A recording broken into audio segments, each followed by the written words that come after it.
Well, one simple reality that comes into our life from the ancient to the modern times, the sages and saints, those who have really realized that unity, that harmony, that peace, that envelops everything in this universe.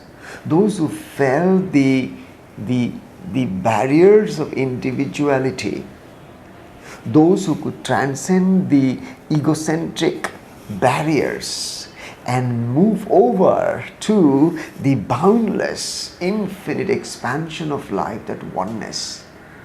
And we call them enlightened ones. Well, those who are enlightened ones, what they've attained? What is their realization? Their simple realization is this, that life flows from inside out. So, it's something like the course in mindfulness is basically to first come to realize this basic foundational fundamental reality of our life, that the life force, the vital force, the energy, the consciousness is all sprouting forth like a fountain, and the mouth of the fountain is inside of us. It is right here. So, until and unless we first connect ourselves to that fountain, until and unless we can move inward and establish our connection and relationship to the life essence, to the mind essence, to our intuitive essence, to our wisdom essence, we will not be able to really feel life in its infinite expansion and beauty and joy. Because we don't get it. That's the reason we are so restless. Mind you, people may think that if they have this, they'll definitely have it tomorrow. But we know the experience of most people in the world, they just don't concur with this. They just don't go with this. And it's very simple.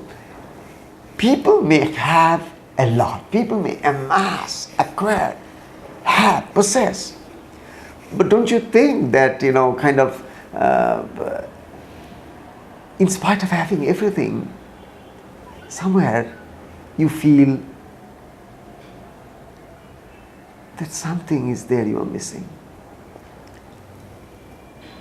That inner peace, that inner harmony, that voice from inside telling you that you have no regrets in life, that you're living in a kind of a moment-to-moment happiness, where you are not so much being tortured by your past memories which has not been very pleasant, or you are not very worried and tense about what's going to happen tomorrow.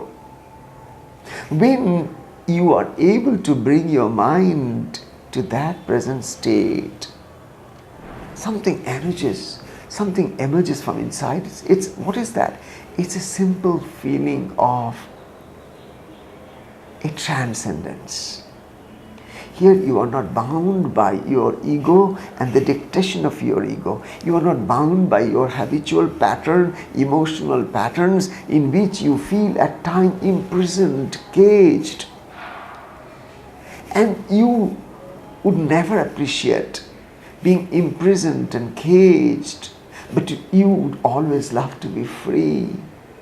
And this freedom comes to us only through mindfulness, only through meditation, only through those practices by which we can surrender our ego to all the changing phenomena of life and accept them as they are. That's very important. You need to accept it. Most people, what they do is they keep on resisting these changing things of life, which again bring to us pains, or at times pleasures. But we try to cling to our pleasures. We want to be averse to, we want to avoid pains, but still it keeps coming. And the more you resist, there's a law. That which you resist persists. Whatever you resist, the universe has its own design. It will persist, and you will feel at times very frustrated. But this frustration has its root cause to your simple misconception of the fact that by resisting you can change things to your expectations. That's not going to happen. Acceptance is very important. And this non-resistance is a very non-violent attitude to life. And this, in course of time, brings into our life the dimension of love, compassion, empathy, and a generosity, which is missing in today's humanity. We know that we have so much affluence all over the world, but not the affluence of love, not the affluence of compassion, not the affluence of generosity. There is so much hunger, there is so much pain, there is so much suffering in this world. So many people go to bed, small children all over the world, without food. There are so many people who are suffering with diseases, untreated, no medical attention, no medical care. And there are people who have so much abundance with them, so much excess with them, they don't know what to do with it, but they are not a happy lot. Happiness comes out of sharing. Happiness comes out of our empathy for those who are in sufferance. And out of it, what happens? We create a karma which in course of time starts to bear fruits of happiness and love. What we give to the world, it returns back to us. So that is the reason, whether it is the corporate people or it's the younger generation who are budding and dreaming for a world tomorrow, or for all the masses of people who are seekers and searchers of happiness, we all need mindfulness as a component, as a concept, as something of our daily bread, of our daily life, of our daily chores. Just bring that dimension to it so that we can live life inside out, so that we can allow the life to flow from inside. And then what happens is, the more we allow the life to flow from inside, then life flows. Less of efforts, less of struggles, less of anxieties, yet you have all that you need in life.